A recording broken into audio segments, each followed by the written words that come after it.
ഉപ്പളയിൽ കഴിഞ്ഞ ദിവസമുണ്ടായ പ്രശ്നത്തിൽ ചില യുവാക്കൾ പോലീസുകാർക്ക് നേരെ തിരിഞ്ഞത് ചർച്ചയാകുന്നു.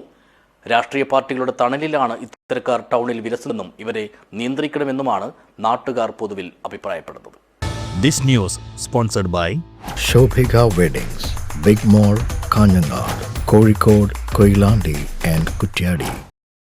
കഴിഞ്ഞ ദിവസം കാസർഗോഡ് നിന്നും തലപ്പാടിയിലേക്കുള്ള ബസ് യാത്രയ്ക്കിടെ പെൺകുട്ടിയെ ശല്യം ചെയ്ത സംഭവത്തിൽ ഒരു യുവാവിനെ മഞ്ചേശ്വരം പോലീസ് പിടികൂടിയിരുന്നു. ഇതിനിടെ തടിച്ചുകൂടിയ ആൾക്കൂട്ടത്തിൽ ചിലർ പ്രതിയെ കയ്യേറ്റം ചെയ്യാനുള്ള നീക്കം നടത്തി. ഇത് തടഞ്ഞതോടെയാണ് ഇവർ പോലീസിന് നേരെ തിരിഞ്ഞതെന്നാണ് പറയുന്നത്. നിയമം കയ്യിലെടുക്കരുതെന്നും പരാതിയുടെ അടിസ്ഥാനത്തിൽ തക്കതായ ശിക്ഷ പ്രതിക്ക് ഉറപ്പാക്കുമെന്നും പോലീസ് പറഞ്ഞിട്ടും ഇവർ കൂട്ടാക്കിയില്ലത്രേ.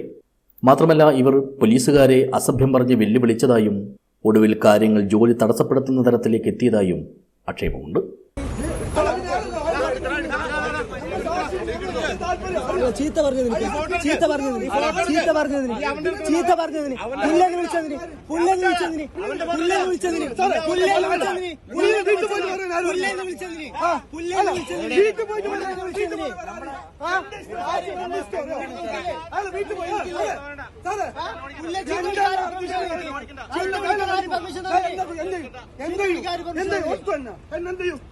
നിങ്ങൾ വീട്ടിൽ പോയി ഞാൻ സാക്ഷി പറയും. എന്റെ താല്പര്യം എന്റെ ഇഷ്ടം, ഞാൻ ഇഷ്ടം സാക്ഷി പറയും.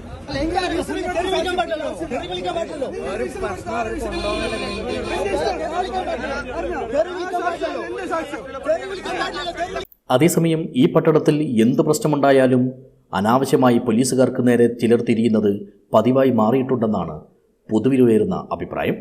പെരുന്നാൾ തിരക്ക് ഉൾപ്പെടെയുള്ള സമയങ്ങളിൽ ഉപ്പളയിലെ ഗതാഗതക്കുരുക്കഴിക്കാൻ നാട്ടുകാരുമായും വ്യാപാരികളുമായും സഹകരിച്ച് പോലീസ് നടത്താറുള്ളത് അഭിനന്ദനീയമായ ഇടപെടലുകളാണെന്നും പലരും ചൂണ്ടിക്കാട്ടുന്നു. ഇത്തരത്തിൽ നാടിന്റെ ക്രമസമാധാന പാലനം സുഗമമായി നടത്തേണ്ടുന്ന നിയമപാലകരുടെ ജോലി തടസ്സപ്പെടുത്തുന്നവർക്കെതിരെ നടപടി വേണമെന്നാണ് ഈ മേഖലയിലെ സാധാരണക്കാരായ ജനങ്ങളെല്ലാം ആവശ്യപ്പെടുന്നത്. രാഷ്ട്രീയ പാർട്ടിയുടെ തണലിലാണ് പലപ്പോഴും ചിലർ ഈ ടൗണിൽ വിലസുന്നതെന്നും ഇവർ കുറ്റപ്പെടുത്തുന്നു. News bureau, Uppala.